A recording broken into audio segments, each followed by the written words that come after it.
Sejam todos muito bem-vindos a mais um mergulho profundo aqui no podcast Energia em Foco. Olá! É fantástico ter a nossa audiência sintonizada de novo para a gente destrinchar os movimentos mais recentes do setor.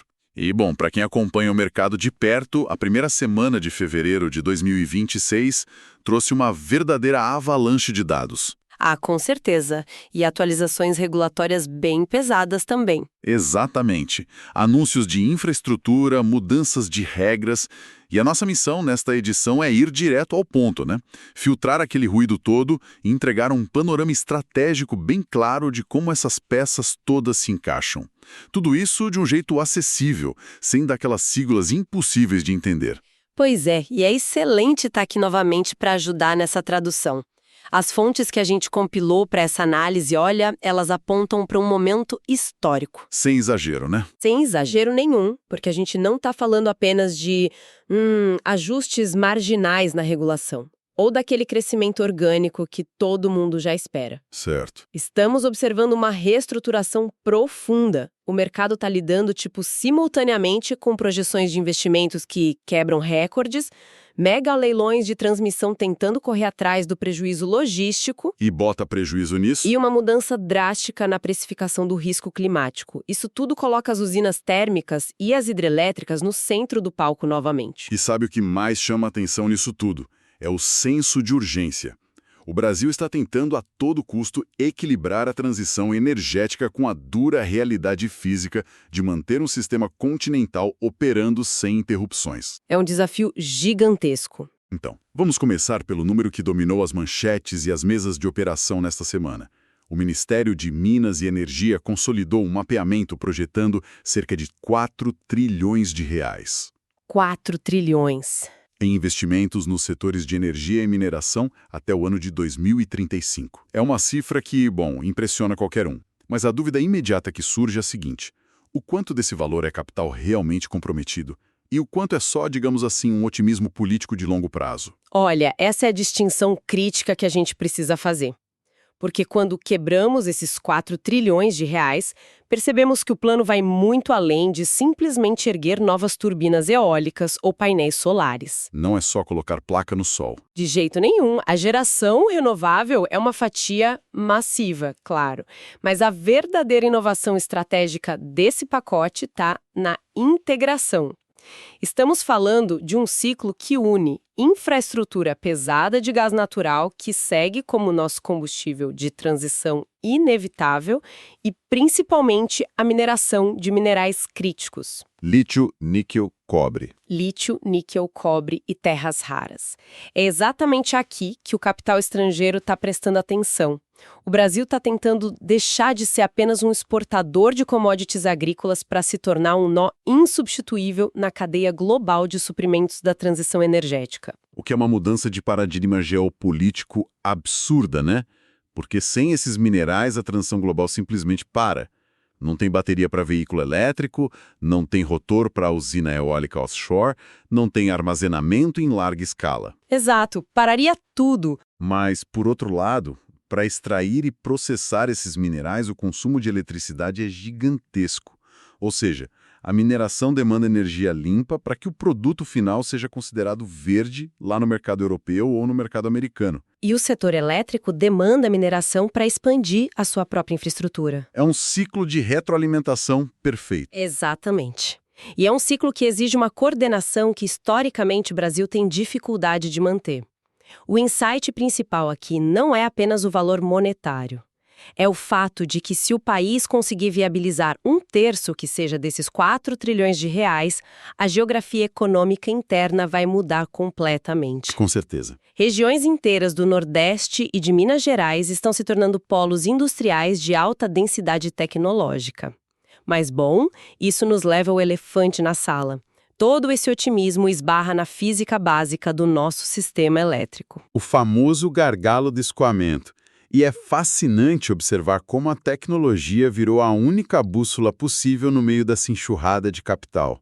Observando os dados que a gente extraiu da análise de projetos de geração, que é uma das soluções incríveis da ePower Bay, Fica muito claro como esses empreendimentos estão distribuídos. E os números não mentem. Não mentem mesmo. Ao mapear cada usina por fonte, por estágio de desenvolvimento e localização, os dashboards da ePower Bay mostram uma concentração brutal de novos projetos em nós da rede que já operam no limite. A inteligência de mercado mostra que o dinheiro está fluindo para a geração muito mais rápido do que para a infraestrutura de fios. E o resultado prático desse descompasso é algo que quem opera no mercado já conhece bem. É o aumento expressivo do curtailment. Que é o corte forçado, né? Isso, o corte forçado da geração. O investidor vai lá, constrói o parque solar, o sol brilha, a energia é produzida perfeitamente, mas o operador nacional do sistema é obrigado a mandar cortar a injeção dessa energia porque a rede de transmissão não suporta a carga. Imagina o desespero de quem investiu. O impacto financeiro disso nos contratos de longo prazo é simplesmente devastador. Se o país expandir a geração na velocidade que esses 4 trilhões sugerem, mas não entregar a fiação necessária, o risco de insolvência de vários desses projetos renováveis dispara de um dia para o outro. O que nos leva perfeitamente ao antídoto que o governo está tentando aplicar o mais rápido possível. A Agência Nacional de Energia Elétrica acabou de colocar na mesa os detalhes do leilão de transmissão 001/2026. Na teoria, esse leilão é a resposta para destravar o fluxo e evitar que a energia limpa fique presa no meio do caminho. Na teoria, sim. Mas, olhando para o nosso histórico de atrasos ambientais e logísticos, a escala desse leilão parece um desafio monumental. É monumental em todos os sentidos possíveis. Vamos aos dados frios desse edital para quem nos ouve ter a real noção. A estimativa de investimentos gira em torno de 5,11 bilhões de reais.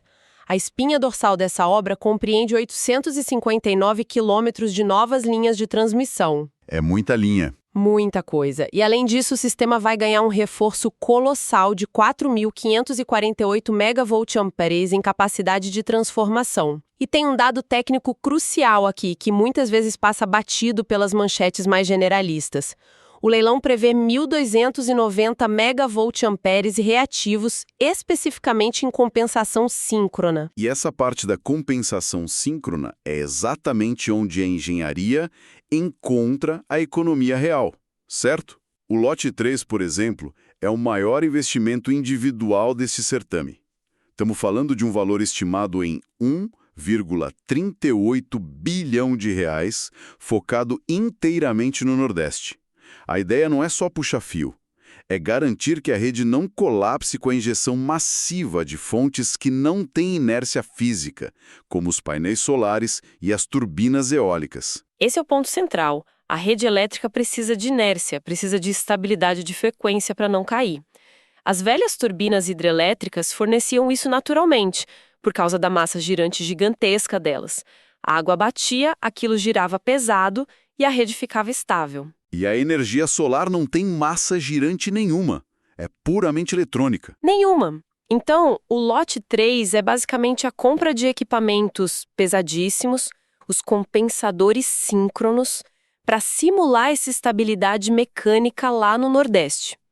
Sem esse lote específico de 1,38 bilhão de reais, a rede nordestina ficaria tão frágil que qualquer nuvem mais espessa cobrindo um grande complexo solar poderia causar flutuações de tensão perigosíssimos. Seria a diferença entre ter uma rodovia plana e uma cheia de buracos e solavancos. Mas a urgência não está concentrada só no Nordeste. O Sudeste e o Sul também estão numa disputa acirrada por capacidade. O lote 1 direciona 529 milhões de reais para o Sudeste, focado em áreas industriais e de consumo massivo. Áreas que não podem parar de jeito nenhum. Isso. E o lote 2 injeta 194 milhões de reais no Sul, implementando linhas de 230 kV. A grande pergunta é o seguinte: os prazos de 42 a 60 meses para a conclusão dessas obras são suficientes para evitar o congestionamento que já está se formando hoje? Sendo bastante pragmática, a resposta é não. O congestionamento não é uma ameaça para o futuro. Ele já é a realidade operacional de 2026. E para entender a gravidade dessa corrida contra o tempo, nós não precisamos nem olhar para o mapa do Brasil inteiro. Basta dar um zoom em casos muito específicos. Como o exemplo da subestação Bom Nome 2, em Pernambuco. Ele ilustra isso perfeitamente. É um caso de estudo quase assustador sobre como a atratividade de uma região pode se tornar o seu próprio gargalo. Para nossa audiência que não tem um mapa mental dessa área, a situação é a seguinte: estamos falando de um raio de apenas 25 quilômetros. É uma área minúscula em termos de planejamento elétrico. Sim, e os dados que cercam essa única subestação são impressionantes. Dentro desse raio de 25 quilômetros de Bom Nome 2, foram mapeadas nada menos que 30 usinas solares. 30 usinas num pedacinho de terra. Mento ou construção. Somando a potência nominal desse bloco inteiro, estamos lidando com mais de 1.329 megawatts de capacidade instalada tentando passar pelo mesmo gargalo. São 1.329 megawatts concentrados em uma única vizinhança elétrica. É literalmente o equivalente a tentar passar toda a frota de caminhões de um estado por uma única ponte de 2 faixas. O engarrafamento é puramente matemático. E é por isso que a antecipação de dados virou o ativo mais valioso das comercializadoras e das geradoras. Quem espera o leilão acontecer para tomar a decisão já ficou completamente para trás. Hoje o jogo é outro. Totalmente. E hoje, olhando os dados extraídos da fila de acesso à rede e da análise das conexões da rede básica da EpowerBay, é possível ver exatamente onde essas 30 usinas de amanhã estão se aglomerando hoje. O investidor consegue saber qual subestação vai saturar antes mesmo da Agência Nacional de Energia Elétrica anunciar a necessidade de um reforço. E essa leitura estratégica nos obriga a olhar para outra face da moeda. Falamos de linhas de transmissão para escoar energia renovável, mas as fontes intermitentes geram um segundo problema estrutural. O que acontece com a segurança energética do país quando o clima simplesmente não colabora? A transmissão resolve a distância, mas não resolve a ausência de vento ou os períodos prolongados de seca. Isso nos introduz à mudança de postura do planejamento energético neste início de ano. A famosa busca pela potência firme. O mercado de energia vive de jargões, né? Mas potência firme é basicamente a pólice de seguro do país. Se a eólica e a solar garantem energia limpa e barata no dia a dia, o sistema exige um motor pesado pronto para assumir a carga quando a natureza falha.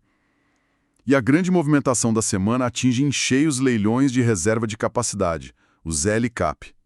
Além das expectativas em torno do leilão A-5, que foca na contratação de longo prazo. O mercado já precificou que a demanda nos próximos LORCAP e no leilão A-5 vai atingir a casa dos 2 dígitos em gigawatts. Estamos falando de uma contratação massiva de usinas termoelétricas e hidrelétricas. E o racional aqui é puramente matemático e de gestão de risco.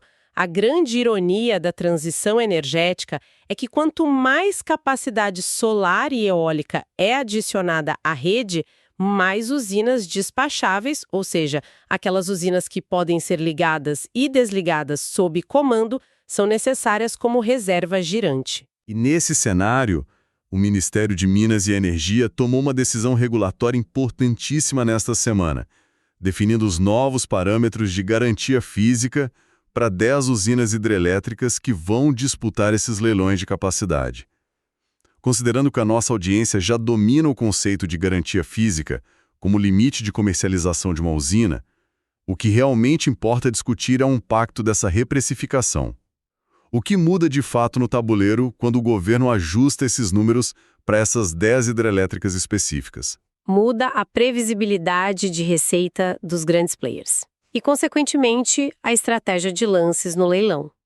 Quando o Ministério recalcula a garantia física dessas 10 hidrelétricas, levando em conta os históricos hídricos recentes e as mudanças nos padrões de chuva, ele está basicamente redefinindo o tamanho do lastro que essas usinas podem vender no mercado. E isso mexe nos preços. Diretamente. Se a garantia física cai, o investidor precisa buscar energia em outro lugar para honrar os seus contratos, o que empurra os preços do Mercado Livre para cima. Por outro lado, se a garantia física for ajustada de forma realista, essas hidrelétricas ganham fôlego financeiro para atuar como as grandes baterias de água do sistema, ajustando a geração rapidamente nos momentos de pico de consumo. E nos momentos em que essa bateria de água não é suficiente, as termoelétricas a gás natural entram rasgando. É uma solução bem mais cara, embute o custo do combustível fóssil e as emissões de carbono, é claro. Mas é a única garantia absoluta de que a indústria pesada não vai parar num final de tarde sem vento. E falando em final de tarde, o comportamento da carga do Sistema Interligado Nacional nunca foi tão volátil. Sem dúvida nenhuma. A curva do pato, aquele gráfico clássico que mostra a queda brusca da geração solar ao pôr do sol, concomitante com o pico de consumo da população voltando para casa, está cada vez mais íngreme no Brasil. E isso exige uma rampa de subida das termoelétricas que beira o limite técnico das máquinas. As usinas precisam ligar e acelerar a potência numa velocidade assustadora. É um momento de maior tensão para quem opera no mercado de curto prazo. Inclusive, para quem gosta de acompanhar essa dinâmica visceral do sistema elétrico, observar o dashboard de consumo de energia elétrica da ePowerBay durante o final da tarde é uma verdadeira aula de economia comportamental e engenharia. É impressionante ver aquilo rodando. É demais. Você vê ali em tempo real a linha da geração solar despencando e a linha da demanda nacional disparando. E logo em seguida você acompanha a resposta obrigatória das usinas térmicas entrando no sistema para fechar a conta e manter a frequência cravada em 60 Hz. É a teoria do risco sistêmico acontecendo ao vivo na tela. E toda essa volatilidade técnica tem um reflexo financeiro direto e imediato no ambiente de contratação livre. Isso conecta perfeitamente todas as peças que a gente discutiu até agora. Pense sobre a ótica de um grande consumidor industrial. Uma mineradora de lítio ou uma montadora de veículos que faz parte daquele pacote de 4 trilhões de reais não pode operar exposta ao preço de liquidação das diferenças, o PLD, flutuando agressivamente a cada restrição de transmissão ou a cada despacho térmico de emergência. Inviabilizaria o negócio deles. Totalmente. A busca por segurança vira a prioridade número 1 dos diretores financeiros. E é por isso que o mercado livre de energia em 2026 está vendo uma mudança radical na forma como as empresas desenham suas compras. Os contratos de longo prazo, que muitas vezes são atrelados à autoprodução, estão dominando as negociações. As indústrias querem travar os custos operacionais por 10, 15 anos. Elas sabem que os leilões de capacidade, os LCAP, vão encarecer os encargos de segurança do sistema e querem mitigar esse risco assinando acordos diretos com os grandes parques geradores. Essa dinâmica criou uma verdadeira corrida pelo consumidor de qualidade. Mas identificar quem é esse consumidor apto a migrar para o Mercado Livre e qual é o perfil de carga exato dele deixou de ser um trabalho de planilha manual faz muito tempo. Hoje, o diferencial competitivo das grandes comercializadoras está na pura ciência de dados. A capacidade de usar recursos como a análise dos agentes do Mercado Livre e as ferramentas de prospecção de consumidores da ePowerBay permite que as geradoras leiam estrategicamente o ambiente. Fica tudo muito mais analítico. Sim, elas conseguem mapear quais indústrias têm o perfil térmico e elétrico ideal para fechar contratos estruturados, cruzando o risco do consumidor com a necessidade de financiamento dos novos projetos eólicos e solares. É a sofisticação máxima do mercado. O comercializador de energia hoje parece muito mais com um gestor de fundo de hedge do que com um vendedor tradicional de balcão. O nível de análise de risco, de modelagem climática e projeção de encargos atingiu um patamar de altíssima complexidade. E isso é absolutamente necessário, dado o tamanho do desafio que o Brasil assumiu. Se olharmos o cenário macro desta primeira semana de fevereiro, o país está tentando operar uma transição que o hemisfério norte inteiro está tendo extremas dificuldades para realizar, mas com uma rede continental e uma dependência hídrica que adiciona uma camada extra de complexidade. É um jogo de gigantes. E para amarrar o nosso raciocínio de hoje, o que estamos presenciando não é apenas o crescimento orgânico de um setor. É uma tentativa de reposicionamento global do país. Os 4 trilhões de reais projetados para energia e minerais críticos indicam que o Brasil quer ser a espinha dorsal da economia verde mundial. Mas, como a gente discutiu tão profundamente, o sucesso dessa jornada depende de um equilíbrio milimétrico. Construir gigawatts de energia solar e eólica não serve de absolutamente nada se os quase 900 quilômetros de linhas de transmissão do novo leilão não saírem do papel no prazo.